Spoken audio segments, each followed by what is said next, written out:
शरद नाम का एक लड़का था जो अपने गांव से शहर तक रोजाना यात्रा करता था। उसका गांव शहर से लगभग 20 किलोमीटर दूर था और वह रोजाना बस से यात्रा करता था। शरद का काम देर रात तक चलता, इसलिए उसे अक्सर आखिरी बस पकड़नी पड़ती थी। उस आखिरी बस में बहुत कम लोग होते थे और रास्ता भी सुनसान और वीरान होता था। शरद को अब रोज़ की आदत हो चुकी थी।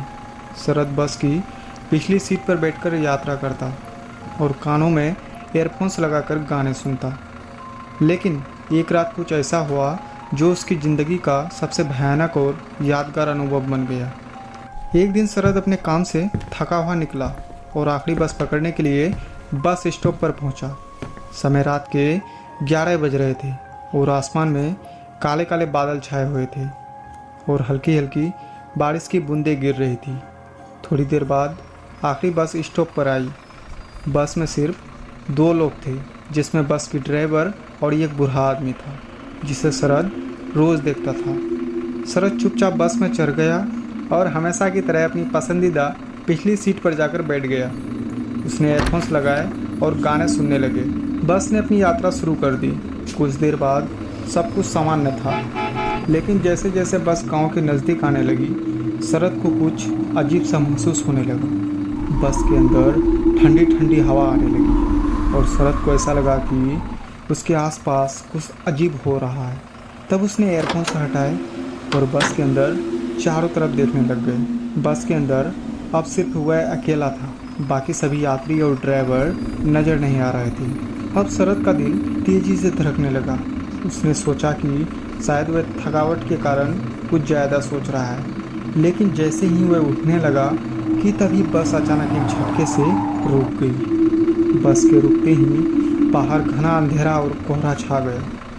शरद ने बस की खिड़की से बाहर देखा, लेकिन उसे कुछ भी दिखाई नहीं दे रहा था। वहाँ की माहौल खौफनाक और डरावना हो चुका था। तभी बस के आगे वाले दरवाज़ा से किसी के चढ़ने की आवाज़ आई।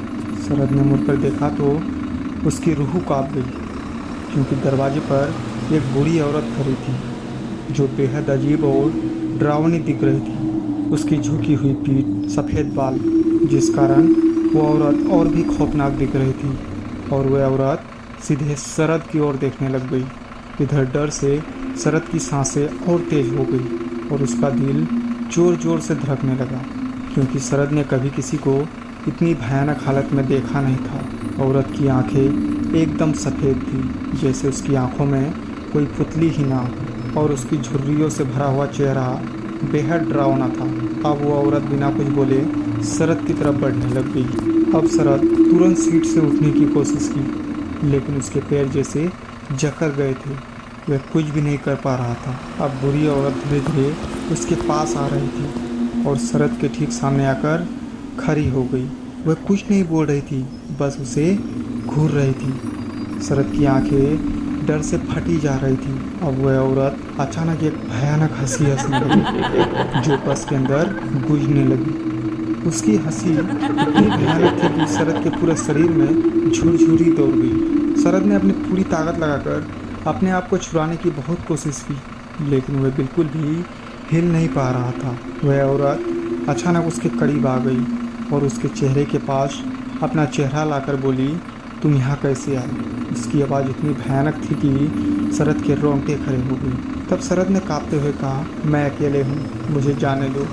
लेकिन वह औरत उसकी बात को नज़रअंदाज कर और भी ज़ोर ज़ोर से हंसने लगी। अब शरद का दिल और तेज़ी से धड़कने लगा और उसने महसूस किया कि अंधेरा उसके चारों तरफ और भी गहरा हो गया है। तब शरद ने हिम्मत जुटाई और बस के ड्राइवर को बुलाने की बहुत कोशिश की, लेकिन अब बस पूरी तरह से खाली लग रही थी। वहाँ पर कोई भी ड्राइवर नहीं था। बस जैसे अपने आप ही चल रही थी। उसे समझ में नहीं आ रहा था कि वह कहाँ जा रहा है।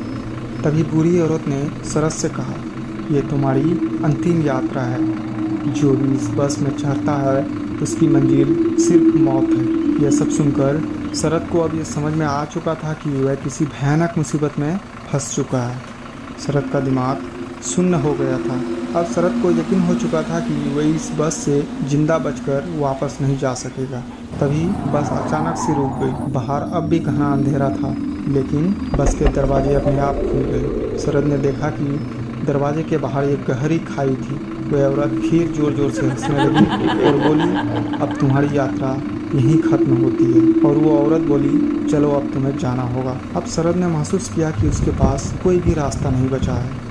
उसकी आंखों के सामने अंधेरा छा गया और उसे ऐसा लगा कि उसका शरीर धीरे धीरे ठंडा पड़ता जा रहा है और वो वहीं पर बेहोश हो गई। अगली सुबह जब बस का ड्राइवर आखिरी स्टॉप पर पहुंचा तो उसने देखा कि पिछली सीट पर शरद बेहोश पड़ा हुआ है। तब ड्राइवर ने उसके चेहरे पर पानी डालकर शरद को जगाया। अब शरद होश में आने के बाद डर से कांप रहा था।